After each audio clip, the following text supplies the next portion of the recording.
Assalamualaikum anak-anak.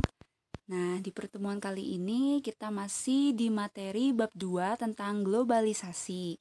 Setelah minggu lalu kita mempelajari tentang pengertian, faktor, dan dampak, di pertemuan kali ini kita akan mempelajari tentang karakteristik globalisasi dan juga proses terjadinya globalisasi. Karakteristik globalisasi. Robin Cohen dan Paul Kennedy berpendapat bahwa globalisasi adalah seperangkat transformasi yang saling memperkuat dunia. Seperangkat transformasi ini merupakan suatu karakteristik yang meliputi beberapa hal. Yang pertama adalah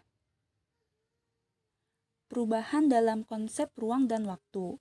Perkembangan barang-barang seperti telepon genggam, televisi satelit, internet menunjukkan komunikasi global terjadi demikian cepat.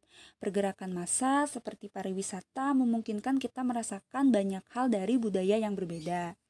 Contohnya, misalnya ketika ada pertandingan olahraga yang dilaksanakan di luar negeri, tetapi dengan adanya satelit TV itu kita bisa menonton secara langsung walaupun kita tidak berada di negara tersebut. Jadi ada siaran live seperti itu. Nah, itu berarti kan ada perubahan dari konsep ruang dan waktu di mana kita bisa menyaksikan secara langsung walaupun di tempat yang berbeda.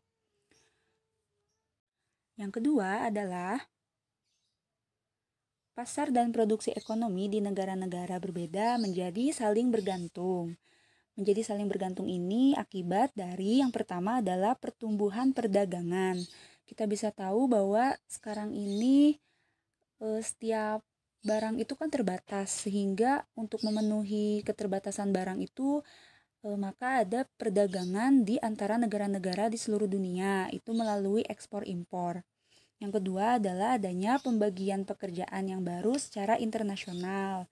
Misalnya di Indonesia ada suatu perusahaan obat. Nah, itu untuk menghasilkan suatu produk yang baik, maka mendatangkan ahli dari luar, ahli kimia atau ahli pembuat obat dari luar. Nah, itu merupakan contoh dari pembagian pekerjaan yang baru secara internasional. Atau misalnya ada suatu perusahaan yang mendatangkan buruh-buruh pabrik dari negara asing, misalnya dari negara yang kurang maju, supaya bisa memberikan upah yang tidak terlalu besar. Contohnya seperti itu.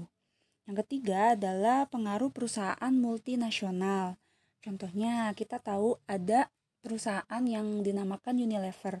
Itu merupakan perusahaan asing tapi sekarang sudah berdiri produksi-produksinya di Indonesia karena kebutuhan pasar di negara Indonesia. Nah, itu padahal itu adalah perusahaan multinasional. Jadi perusahaan asing tapi sudah memproduksi di negara Indonesia. Dan yang keempat adalah dominasi organisasi semacam World Trade Organization atau WTO. Yang ketiga adalah peningkatan interaksi kultural melalui perkembangan media massa, terutama televisi, film, musik, dan transmisi berita dan olahraga internasional. Saat ini kita dapat mengonsumsi dan mengalami gagasan dan pengalaman baru mengenai hal-hal yang melintasi beraneka ragam budaya, misalnya fashion, literatur, dan makanan. Contohnya, kita kan bisa tahu nih, kalau baju tradisional Korea itu namanya hanbok. Kita juga tahu kalau makanan tradisional Korea itu ada yang namanya kimchi, ada yang namanya tteokbokki. Padahal kan kita belum pernah ya ke Korea langsung. Nah, itu merupakan salah satu karakteristik globalisasi di mana ada peningkatan interaksi kultural melalui perkembangan media massa. Yang keempat adalah meningkatnya masalah bersama, misalnya dalam aspek-aspek berikut. Yang pertama adalah aspek ekonomi. Saat ini kita semakin menyadari bahwa keputusan ekonomi yang kita ambil yang berkaitan dengan gaya hidup, kegemaran, dan hobi dapat menyebabkan beragam masalah seperti pengangguran, utang, dan hilangnya mata pencaharian bagi para pekerja dan buruh. Contohnya, saat ini kan di sosial media ada yang dinamakan influencer. Nah, kita sebagai followersnya terkadang ingin mengikuti tren yang dibawa oleh para influencer tersebut. Tetapi mungkin karena keadaan ekonomi kita yang kurang sesuai dan kita memaksakan diri untuk tetap mengikuti tren, nah bisa jadi kita terbawa ke dalam masalah, misalnya kita menjadi terlibat hutang atau penipuan dan sebagainya. Aspek yang ketiga adalah permasalahan lazim lainnya, seperti terorisme internasional. Contohnya itu yang terjadi di Amerika pada tanggal 11 September 2001, di mana gedung tinggi di Amerika, pusat perkantoran di Amerika itu ditabrak oleh kapal. Nah, itu merupakan jaringan terorisme internasional. Proses globalisasi. Banyak sejarawan yang menyatakan bahwa globalisasi sebagai fenomena abad ke-20 ini dapat dihubungkan dengan bangkitnya ekonomi internasional. Sesungguhnya, interaksi antar bangsa di dunia telah ada selama berabad-abad. Bila ditelusuri, benih-benih globalisasi telah tumbuh ketika manusia mulai mengenal perdagangan antar negara, yaitu sekitar tahun 1000 dan 1500 sebelum Masehi. Saat itu, para pedagang dari Tiongkok dan India mulai menelusuri negara lain, baik melalui jalan darat yang disebut oleh Jalan Sutra maupun jalan laut untuk berdagang. Fase selanjutnya ditandai dengan dominasi perdagangan kaum muslim di Asia dan Afrika. Kaum muslim membentuk jaringan perdagangan yang antara lain meliputi Tiongkok, Jepang, Vietnam, Indonesia, Malaka, India, Persia, pantai Afrika Timur, Laut Tengah, Venesia, dan Genoa.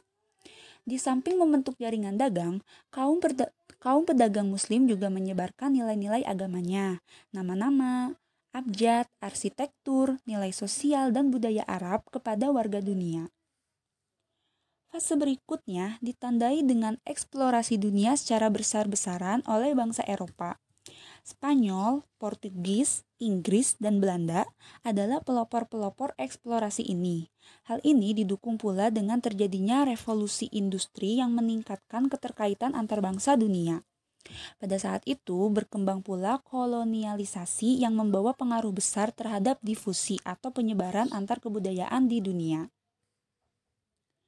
Berkembangnya industri, kebutuhan akan bahan baku, serta pasar juga memunculkan berbagai perusahaan multinasional di dunia. Di Indonesia misalnya, sejak diberlakukannya politik pintu terbuka, perusahaan-perusahaan Eropa membuka berbagai cabangnya di Indonesia. Freeport dan Exxon dari Amerika Serikat, Unilever dari Belanda, British Petroleum dari Inggris adalah beberapa contohnya. Perusahaan multinasional seperti ini tetap menjadi ikon globalisasi hingga saat ini. Fase selanjutnya terus berjalan dan mendapat momentumnya ketika Perang Dingin berakhir dan komunisme dunia runtuh. Runtuhnya komunisme seakan memberi pembenaran bahwa kapitalisme adalah jalan terbaik dalam mewujudkan kesejahteraan dunia.